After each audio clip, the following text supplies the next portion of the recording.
chapter 41, Delusions of Progression. True knowledge has decreased with every successive generation. God is infinite, and the first people upon the earth received their instructions from that infinite God who created the world. Those who received their knowledge direct from infinite wisdom were not deficient in knowledge. God instructed Noah how to make that immense ark for the saving of himself and his family. He also instructed Moses how to make the tabernacle and the embroidery and skillful work which was to adorn the sanctuary. The women wrought with great ingenuity the embroidery of silver and gold. Skillful men were not wanting to accomplish the work of making the ark, the tabernacle, and the vessels of solid gold. God gave David a pattern of the temple which Solomon built. None but the most skillful men of design and art were allowed to have anything to do with the work. Every stone for the temple was prepared to exactly fill its place before being brought to the temple, and the temple came together without the sound of an axe or a hammer. There is no such building to be found in the world for beauty, richness, and splendor. There are many inventions and improvements and labor-saving machines now that the ancients did not have. They did not need them.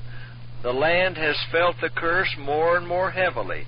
Before the flood, the first leaf which fell and was discovered decaying upon the ground caused those who feared God great sorrow. They mourned over it as we mourn over the loss of a dead friend. In the decaying leaf they could see an evidence of the curse and of the decay of nature. The greater the length of time the earth has lain under the curse, the more difficult has it been for man to cultivate it and make it productive. As the soil has become more barren and double labor has had to be expended upon it, God has raised up men with inventive faculties to construct implements to lighten labor on the land groaning under the curse.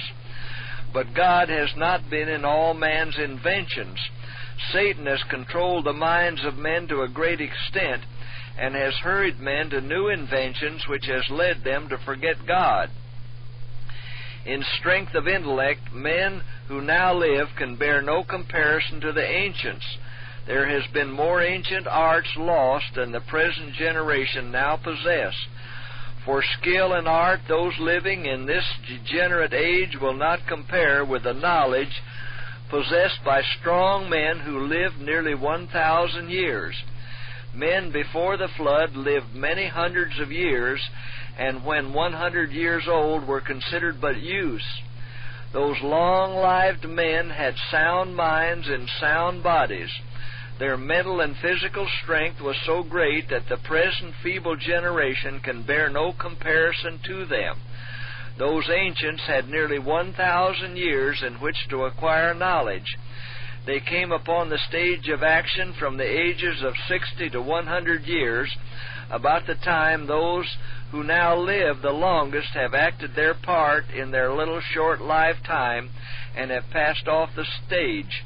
Those who are deceived and flattered on in the delusion that the present is an age of real progress and that the human race has been in ages past progressing in true knowledge are under the influence of the father of lies, whose work has ever been to turn the truth of God into a lie.